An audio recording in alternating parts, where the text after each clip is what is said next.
오늘 우리에게 주시는 하나님 말씀은 사무엘상 14장 1절에서 23절 말씀입니다. 하루는 사울의 아들 요나단이 자기의 무기를 든 소년에게 이르되 우리가 건너편 블레셋 사람들의 부대로 건너가자 하고 그의 아버지에게는 아뢰지 아니하였더라. 사울이 기브와 변두리 미그론에 있는 석류나무 아래에 머물렀고 함께한 백성은 600명가량이며 아히야는 에봇을 입고 거기 있었으니 그는 이가봇의 형제 아히둡의 아들이요 비느하스의 손자요 실로에서 여호와의 제사장이 되었던 엘리의 증손이었더라. 백성은 요나단이 간 줄을 알지 못하니라. 요나단이 블레셋 사람들에게로 건너가려 하는 어기 사이 이쪽에는 험한 바위가 있고 저쪽에도 험한 바위가 있는데 하나의 이름은 보세스요 하나의 이름은 세네라. 한 바위는 북쪽에서 믹마스 앞에 일어섰고 하나는 남쪽에서 게바 앞에 일어섰더라. 요나단이 자기의 무기를 든 소년에게 이르되 우리가 이 할례받지 않은 자들에게로 건너가자. 여호와께서 우리를 위하여 일하실까 하노라. 여호와의 구원은 사람이 많고 적음에 달리지 아니하였느니라. 무기를 든 자가 그에게 이르되 당신의 마음에 있는 대로 다 행하여 앞서 가소서. 내가 당신과 마음을 같이하여 따르리이다. 요나단이 이르되 보라 우리가 그 사람들에게로 건너가서 그들에게 보이리니 그들이 만일 우리에게 이르기를 우리가 너희에게로 가기를 기다리라 하면 우리는 우리가 있는 곳에 가만히 서서 그들에게로 올라가지 말 것이요 그들이 만일 말하기를 우리에게로 올라오라 하면 우리가 올라갈 것은 여호와께서 그들을 우리 손에 넘기셨음이니 이것이 우리에게 표징이 되리라 하고 둘이 다 블레셋 사람들에게 보임에 블레셋 사람이 이르되 보라 히브리 사람이 그들이 숨었던 구멍에서 나온다 하고 그 부대 사람들이 요나단과 그의 무기를 든 자에게 이르되 우리에게로 올라오라 너희에게 보여줄 것이 있느니라 한지라. 요나단이 자기의 무기를 든 자에게 이르되 나를 따라 올라오라 여호와께서 그들을 이스라엘의 손에 넘기셨느니라 하고 요나단이 손발로 기어 올라갔고 그 무기를 든 자도 따랐더라. 블레셋 사람들이 요나단 앞에서 엎드러짐에 무기를 든 자가 따라가며 죽였으니 요나단과 그 무기를 든 자가 반나절 가리 땅 안에서 처음으로 쳐 죽인 자가 20명가량이라. 들에 있는 진영과 모든 백성들이 공포에 떨었고 부대와 노략군들도 떨었으며 땅도 진동하였으니 이는 큰 떨림이었더라. 베냐민 기브아에 있는 사울의 파수꾼이 바라본즉 허다한 블레셋 사람들이 무너져 이리저리 흩어지더라. 사울이 자기와 함께한 백성에게 이르되 우리에게서 누가 나갔는지 점호하여 보라 하여 점호한즉 요나단과 그의 무기를 든 자가 없어졌더라. 사울이 아히야에게 이르되 하나님의 궤를 이리로 가져오라 하니 그때에 하나님의 궤가 이스라엘 자손과 함께 있음이니라. 사울이 제사장에게 말할 때에 블레셋 사람들의 진영에 소동이 점점 더한지라. 사울이 제사장에게 이르되 내 손을 거두라 하고 사울과 그와 함께한 모든 백성이 모여 전장에 가서 본즉 블레셋 사람들이 각각 칼로 자기의 동무들을 치므로 크게 혼란하였더라. 전에 블레셋 사람들과 함께하던 히브리 사람이 사방에서 블레셋 사람들과 함께 진영에 들어왔더니 그들이 돌이켜 사울과 요나단과 함께한 이스라엘 사람들과 합하였고 에브라임 산지에 숨었던 이스라엘 모든 사람도 블레셋 사람들이 도망함을 듣고 싸우러 나와서 그들을 추격하였더라. 여호와께서 그날에 이스라엘을 구원하심으로 전쟁이 벳 아웬을 지나니라.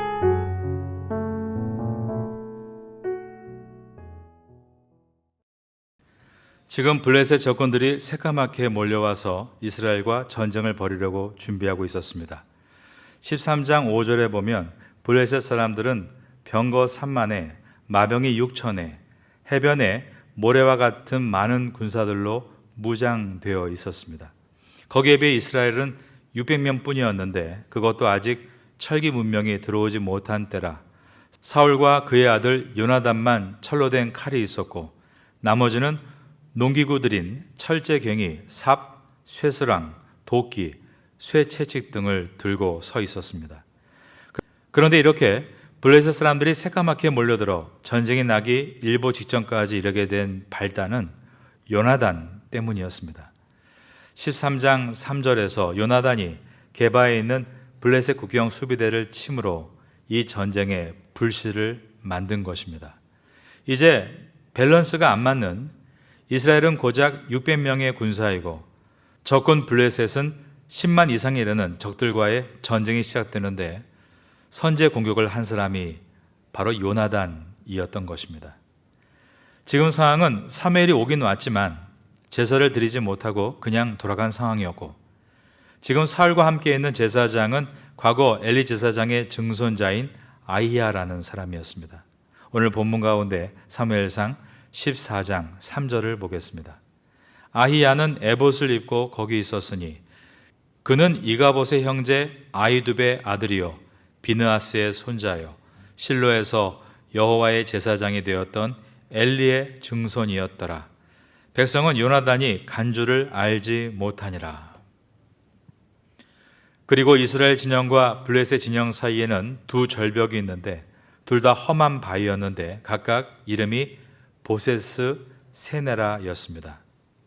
14장 4절입니다. 요나단이 블레셋 사람에게로 건너가려 하는 어기 사이 이쪽에는 험한 바위가 있고 저쪽에도 험한 바위가 있는데 하나의 이름은 보세스요 하나의 이름은 세네라.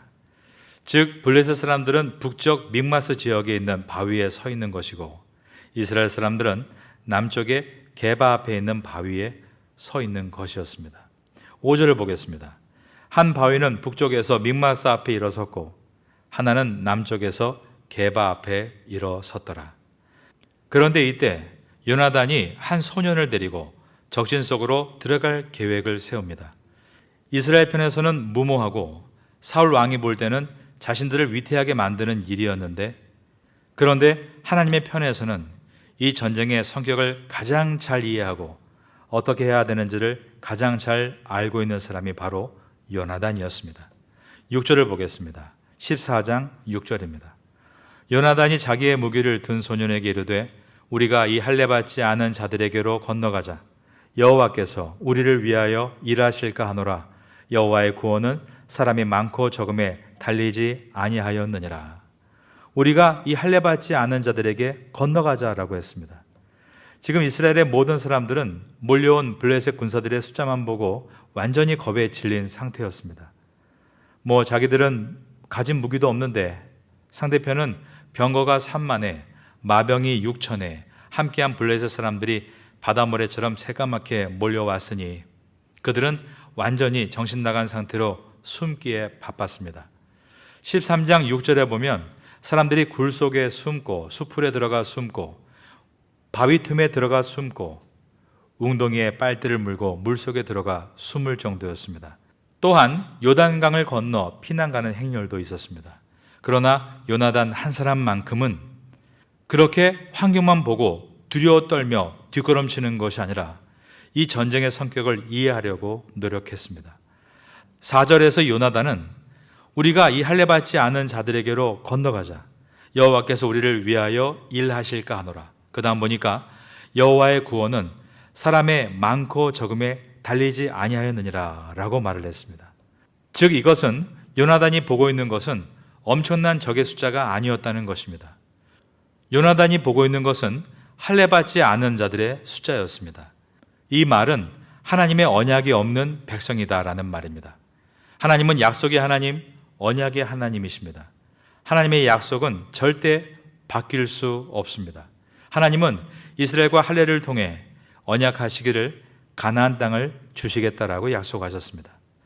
그러므로 언약을 반드시 이루시는 하나님께서 우리와 함께 가나안 땅에 계시기 때문에 언약이 없는 저들이 아무리 수백만이 몰려와서 가나안 땅을 빼앗으려 한다 할지라도 결코 빼앗기지 않는다라는 믿음이 요나단에게 있었던 것입니다.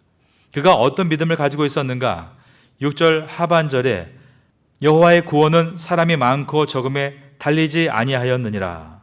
여러분, 같은 할례를 받은 사람들 중에도, 같은 언약을 받은 사람 중에도 어떤 사람은 환경을 보고 무서워하고 바위 뒤에 숨고, 바위 틈에 숨고, 수풀에 들어가 풀을 덮고 숨고, 물 웅덩이에 들어가 빨대를 입에 물고 숨습니다. 그런데 어떤 사람은 같은 환경 속에서 고개를 들고 하나님의 뜻을 구하고 그 뜻에 순종하려는 적극적인 행동을 취하는 것입니다. 왜냐하면 그는 하나님이 모든 만물보다 크신 분이심을 믿기 때문입니다. 하나님을 믿고 하나님을 경외하면 이처럼 환경을 두려워하지 않게 되는 것입니다. 그러면 환경이 두려워서 숨는 이유가 무엇입니까? 그 이유는 하나님보다 환경을 더 의지하기 때문입니다. 하나님의 손보다 바위 틈이, 수풀이, 물 웅덩이가 더 낫다고 생각하기 때문입니다. 요나단은 먼저 블레셋과 전투하기 전에 그들과 싸우는 것이 정말로 하나님의 뜻인가를 묻습니다. 그 확인하는 방법으로 적신에 들어가기 위해 위험하게 바위를 타고 올라가겠다라고 했습니다. 그럴 때 비록 적이지만 위험에 처해 있는 자기들을 돕기 위해 그들이 내려가겠다라고 말하면 우린 싸우지 않을 것이고, 그들이 그래 한번 절벽 끝까지 올라와 봐라 그렇게 말한다면 오늘 이 전투를 하나님께서 허락하신 줄 믿고 싸우겠다라고 말을 한 것입니다.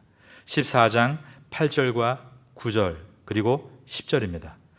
요나단이 이르되 보라, 우리가 그 사람들에게로 건너가서 그들에게 보이리니 그들이 만일 우리에게 이르기를 우리가 너희에게로 가기를 기다리라 하면 우리는 우리가 있는 곳에 가만히 서서 그들에게로 올라가지 말 것이요, 그들이 만일 말하기를 우리에게로 올라오라 하면 우리가 올라갈 것은 여호와께서 그들을 우리 손에 넘기셨음이니 이것이 우리에게 표징이 되리라 하고, 이제 요나단과 그 따르는 소년 한 명이 블레셋 진영의 바위를 오르기 시작합니다.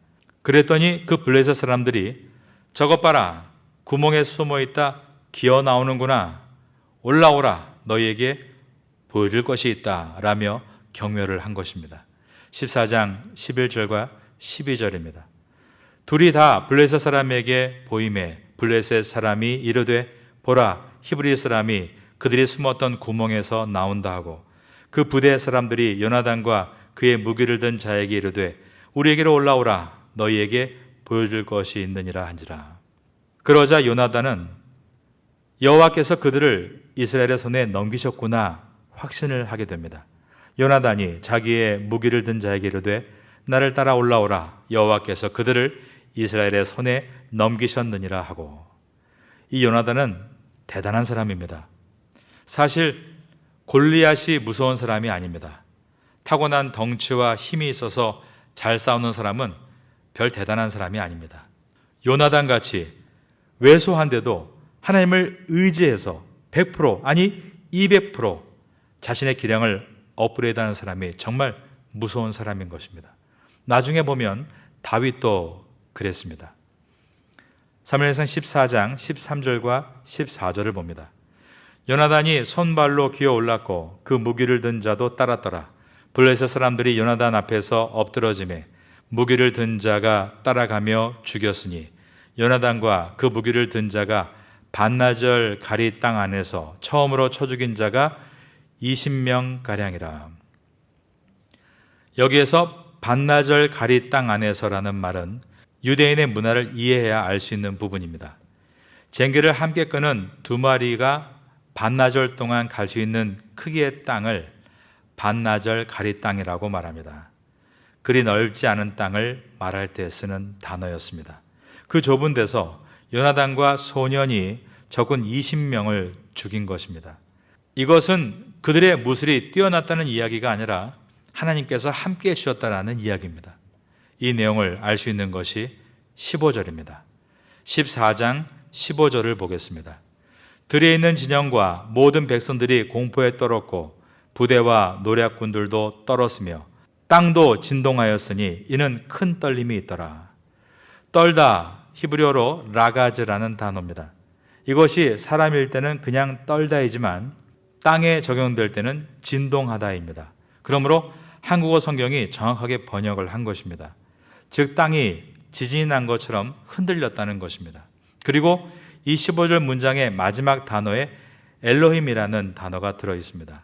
엘로힘은 하나님이란 뜻인데 문장 속에서 어떤 상황을 최상급으로 표현할 때도 쓰이는 단어였습니다. 그래서 하반부에 땅도 진동하였으니 이는 큰 떨림이었더라 라고 표현한 것은 땅에 일어난 큰 진동이 하나님께로부터 왔다는 것을 보여주는 것입니다. 요나단이 하나님의 뜻을 묻고 그 뜻에 순종해서 용맹하게 앞으로 나서자 하나님께서 큰 떨림으로 땅을 진동하시고 적들의 마음도 떨리게 하셨습니다. 그러므로 반나절 가리 땅에서 요나단과 소년이 칼을 휘두를 때 적들은 추풍 낙엽처럼 20명이 넘어진 것은 여호와 하나님께서 요나단과 함께 하셨기 때문이었습니다. 여러분, 전쟁은 여호와께 속한 것입니다. 그러므로 제일 중요한 것은 우리가 여호와 안에 있는 것입니다. 여러분, 세상의 문제 자체가 문제가 아닙니다. 문제는 내가 주님 안에 들어와 있지 않은 것이 문제인 것입니다. 아버지 학교에 들어가게 되면 처음에 이런 복창을 시킵니다. 수많은 아버지들이 아버지 학교에 입수하면서 하는 구호가 바로 아버지가 살아야 가정이 산다입니다. 즉 내가 주님 안에서 온전하게 서야 내 가정이 회복된다는 것입니다. 회사의 문제도 그 회사의 문제가 아닙니다. 회사의 오너로 나는 주님 안에 바로 서 있는가가 문제일 뿐입니다. 교회 문제도 마찬가지입니다. 그 문제는 문제가 아닙니다. 내가 목사로, 장로로, 권사로, 집사로, 교회학교 교사로, 교구장으로 주님 안에서 바르게 서 있는가만 문제가 될 뿐입니다. 이제 마지막 부분인 14장 23절을 보겠습니다. 여호와께서 그날에 이스라엘을 구원하심으로 전쟁이 베다웬을 지나니라. 요나단이 이기자 이 여세를 몰아 사울이 출전하고 이스라엘 백성들이 참여합니다. 그러므로 이 전쟁의 승리자들은 맨 선봉의 요나단, 그 다음 사울, 그 다음 이스라엘 백성인가? 아닙니다. 전쟁을 이끌고 오직 승리하게 하신 분은 하나님 한 분이십니다. 여호와께서 그날에 이스라엘을 구원하심으로 전쟁이 베다윈을 지나니라. 그러므로 전쟁이 여호와께 속한 것임을 아는 사람들은 담대해지고 감사하는 것입니다. 하나님이 하셨습니다 라고 감사하는 것입니다. 오늘도 여러분은 하나님 안에 있는 성도로 서시기를 바랍니다. 그리고 최선을 다해 치열하게 살고 승리하고 났을 때 이 모든 것은 하나님이 하셨습니다 라고 감사의 고백을 드리시기 바랍니다. 그럴 때 하나님 안에서 세상에 줄 수 없는 평강과 위로와 기쁨을 얻게 될 것입니다.